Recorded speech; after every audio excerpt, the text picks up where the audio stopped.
started. Let's go ahead and get started. So, this morning I am reading from, once again, our 100 Days of Strength in Any Struggle. That is a journal, a devotional journal. It's put out by Dayspring. I kind of like this journal. I know Crystal's in the crowd, so it's day 77. Crystal, if you're interested in what day. And the theme is vulnerable connection. Vulnerable connection. The title of the devotional is Letting Yourself Be Seen. And she says, I sat on a stool in my friend Audra's kitchen, chatting about nothing, barely aware I was hiding everything. Outside on the trampoline, our kids hollered happy shouts. Audra poured me a cup of tea as Sarah came in through the slider. Everyone is playing great. I sipped my tea and gritted my teeth. Get it together, Becky, I chided myself. You're fine. I wanted to be fine. I should be fine. After all, things were fine.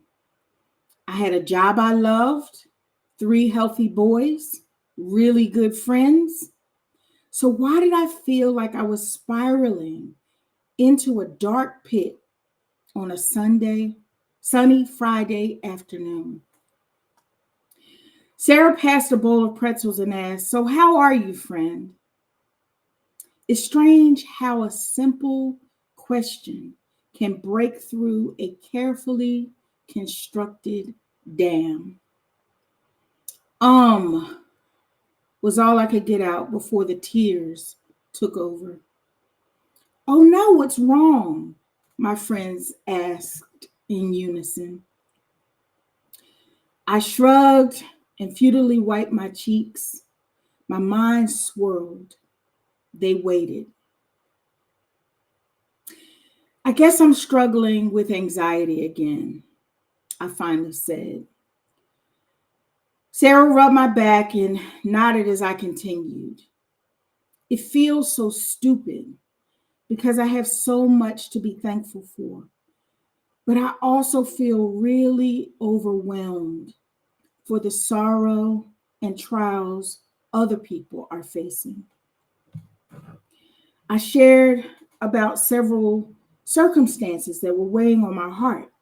Marriages crumbling, finances stretched, kids fighting cancer. It felt like there was a big brick on my chest. You're emotional because you care, Sarah offered. You're not stupid, Audra assured.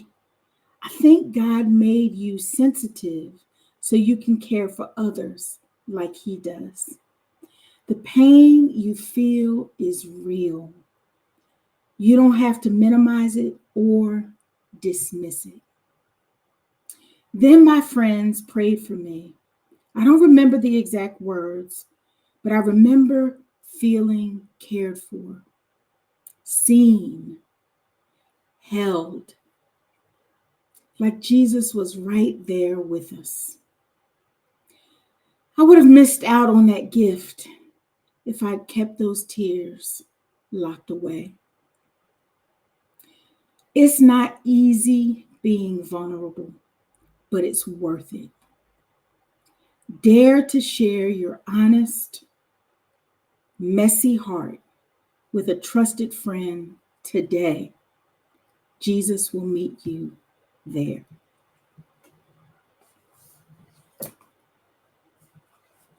She talks about there are two sides to what's happening here. There is the side of a woman who may be an empath. I've heard Tansy talk about being an empath, and others I've heard talk about being an empath, where you carry and you carry the pain and the burden of when you see others in pain, your empathy is so strong that you pick up those emotions. And so this woman in this story is carrying the burden, emotionally carrying the burden of others, her friends or family or people she knows to be suffering, she talks about. So that's one side of what's happening here. And then the other side is she's judging herself for feeling the way she does, which likely compounds the anxiety or depression. And then there's a third thing that's happening. She doesn't want to share, right? She's holding back. She used the term locked away tears. So she's sitting there feeling a type of way among friends. Kids are playing. She's choked up. She knows she's good. I got a great job. My kids are good. Everything's fine in my world. Why do I feel so crappy? Right? And then she's battling the decision. Do I even say anything when someone says so? She can't hold it back, and so she cries. She allows those tears to flow. And then it comes out, right? All the rest come out. Letting yourself be seen is something we women, Black women, have a really hard time doing. Part of it is cultural. I'll speak for myself. Things were not allowed to be shared outside of my home. It was highly discouraged. You better not. I better not hear a piece of my business on these here streets. You hear me, girl? Don't you talk about, I don't care who you, not even family sometimes. You couldn't even talk about what happened at the house with you, even with your people, right? And it's just discouraged. And I don't know. We've carried this tradition, this habit. We've carried it into our adult lives, and we walk around with all of this stuff bottled up.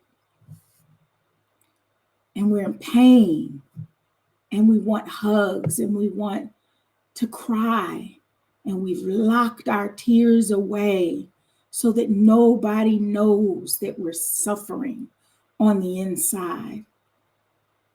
And it's causing us to be sick, mentally sick, emotionally sick, and physically sick, unwell. And those of us who do find the courage to share often have to fight the same emotion that she fought, judging ourselves for feeling a type of way, for not having it all together. Yesterday, I am working with a group of principals and vice principals, and we had our group coaching session yesterday. And in fact, that session inspired today's topic. And we were almost at the end, and I don't remember what we talked about, but I remember someone used the word support. They needed to feel supported. And she said, but I don't reach out. Now, these are colleagues, these are peers, they know one another, right? They're all in the same district, different schools, but same district. They're Black women. And she said, I just don't want to burden other people with my problems. Other people have enough going on, right? How many of you have thought that? Like, I don't want to dump on people because, I mean, people got their own stuff. People have their own things to worry about. And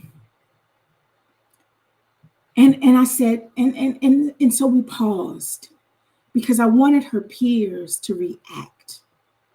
And I asked them, how do you feel about what she just said?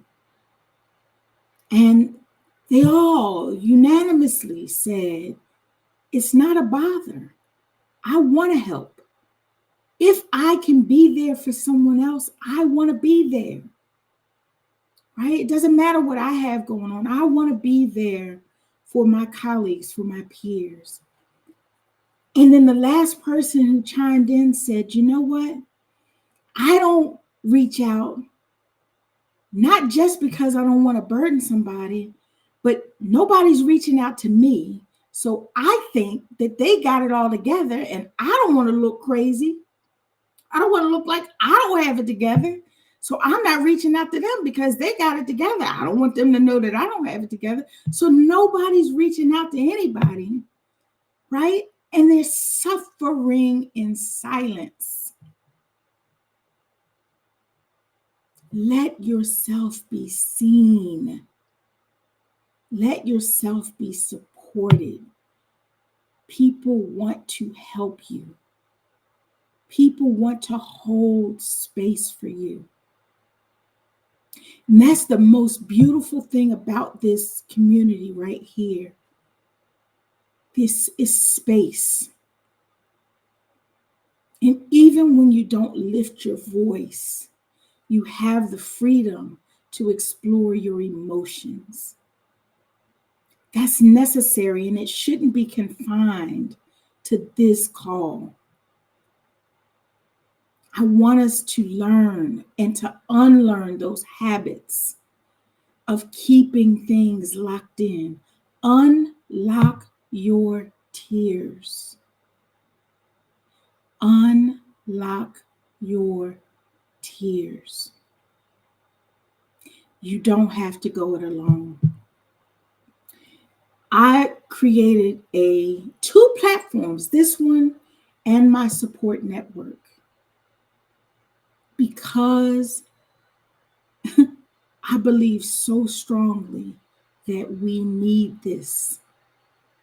We need spaces, and as many spaces as we can find and create that are safe to be who we are and to unload all of that. So I just want to, I'm going to wrap up and allow you to share, but please unlock your tears.